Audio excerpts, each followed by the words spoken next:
Como eu mencionei, o segundo capítulo do livro Uma Vida com Propósito foi lido num segundo dia, mas as dinâmicas, as atividades foram feitas no mesmo dia do primeiro, então eu sigo aqui compartilhando com você o que eu trouxe de reflexão nesse segundo dia.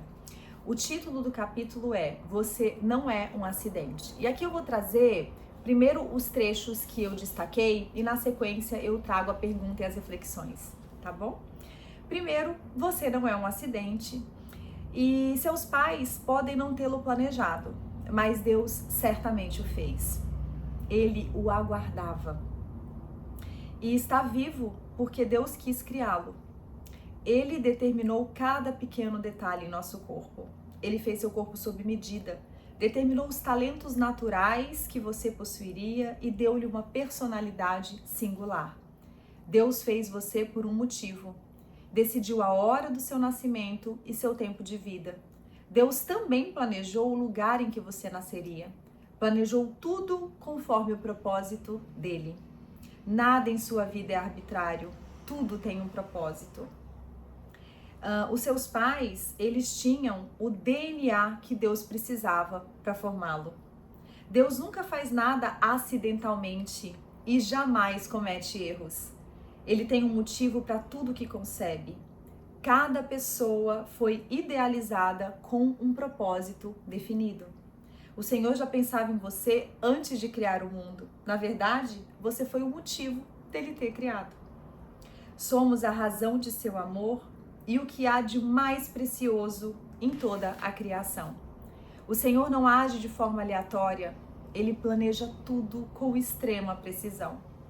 Deus formou a terra e a formou para ser habitada. Por que Deus fez tudo isso? Porque ele é um Deus de amor. A Bíblia não diz que Deus tem amor, ela diz que ele é amor. Eu os fiz e cuidarei de vocês.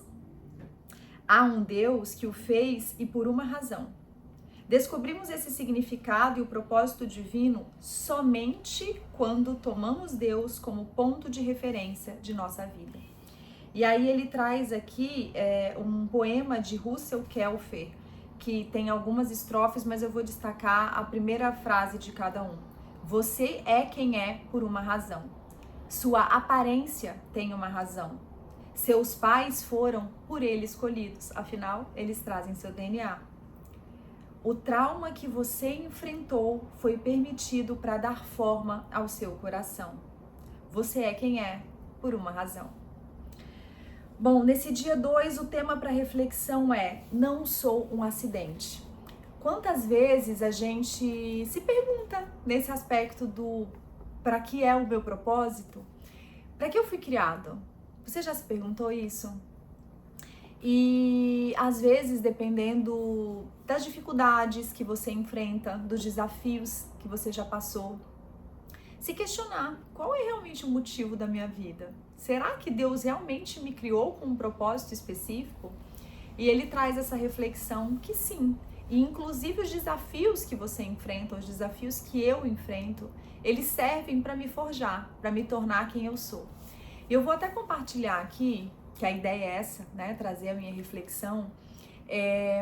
Amanhã, dia 15 de dezembro, completa 4 meses que meu filho, Bernardo, de 10 anos, estou eu aqui falando dele de novo, sofreu um acidente. Ele foi atravessar a rua e foi atropelado por uma moto, quebrou a perna, cortou o rosto, enfim, teve, pancada e tal, e graças a Deus foi um grande livramento.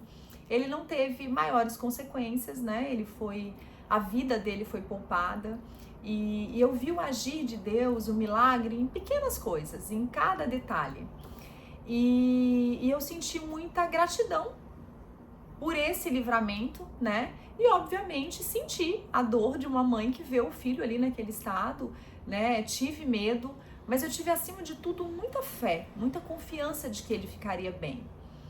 E houve um momento, ali na hora da cirurgia, a gente na antessala, meu marido estava bastante nervoso, que é natural, E eu virei para ele com uma serenidade que não é minha, foi realmente atribuída por Deus, e eu falei para ele: meu amor, você está vivendo a dor do pai de uma criança que, né, foi atropelado e, enfim, tá passando por esse processo, porque a sensação dele era como se fosse aquele desejo de eu queria estar lá dentro, né, eu queria estar no lugar dele, enfim.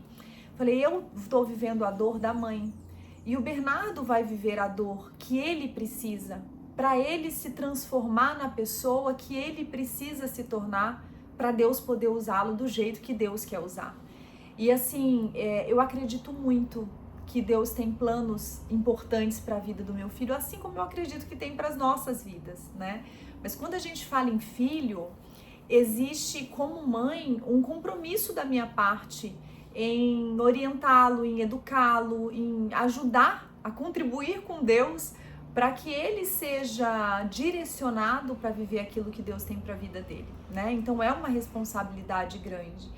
E viver essa conexão com Deus, viver esse relacionamento com Deus, primeiro é positivo para mim, porque impacta a minha vida, e depois a vida da minha família. E no caso, orientação para o meu filho e tal. Então, assim, quando a gente vê isso, né, que eu não sou um acidente, entender que Deus realmente nos criou para um motivo importante, e um motivo que transcende a minha própria vida, como a gente viu, né, o meu eu, a minha singularidade, né, o meu foco em mim, como nós vimos no primeiro capítulo. E o versículo é: eu sou o seu criador, você estava sob meus cuidados mesmo antes de nascer. Isso aqui é para afastar qualquer dúvida no sentido de que, né, pudéssemos ter sido um acidente. Definitivamente não somos, não fomos. Então nós fomos pensados, nós fomos planejados, nós fomos moldados por Ele. E a pergunta para meditar: sei que Deus me criou de forma singular. Que áreas da minha personalidade, formação e aparência física tenho tido dificuldade em aceitar? E aqui, quando a gente pensa em personalidade, em características de perfil comportamental também, né? Eu trouxe algumas questões aqui no momento que eu estava fazendo, a gente teve as trocas. E para mim, uma questão, o fato de ser exigente, às vezes excessivamente exigente, é algo que eu tenho trabalhado muito. Quando falo em perfil comportamental, eu tenho uma conformidade alta, enfim, não sei o quanto você entende sobre isso, mas o fato é que é uma característica peculiar desse perfil, e aqui o perfil não serve para eu justificar as minhas atitudes de forma alguma. Ele serve para eu compreendê-las e trabalhar naquilo que eu entendo que é importante trabalhar para evoluir, né? O objetivo do autoconhecimento é sempre buscar o nosso acolhimento e a nossa evolução.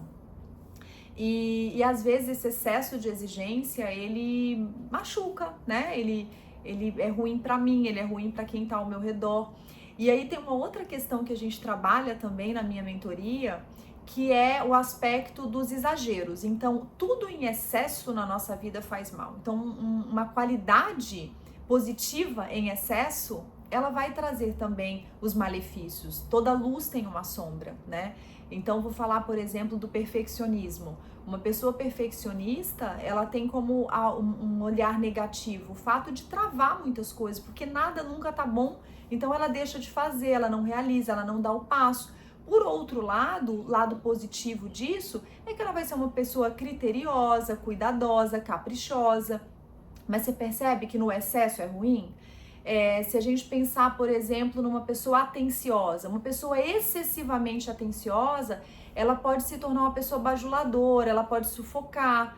Por outro lado, se essa pessoa, enfim, então essa questão, né, se ela dosar, a atenção é importante, a atenção faz com que você se sinta amada, querida, enfim, então é importante a gente olhar, né, para esses aspectos.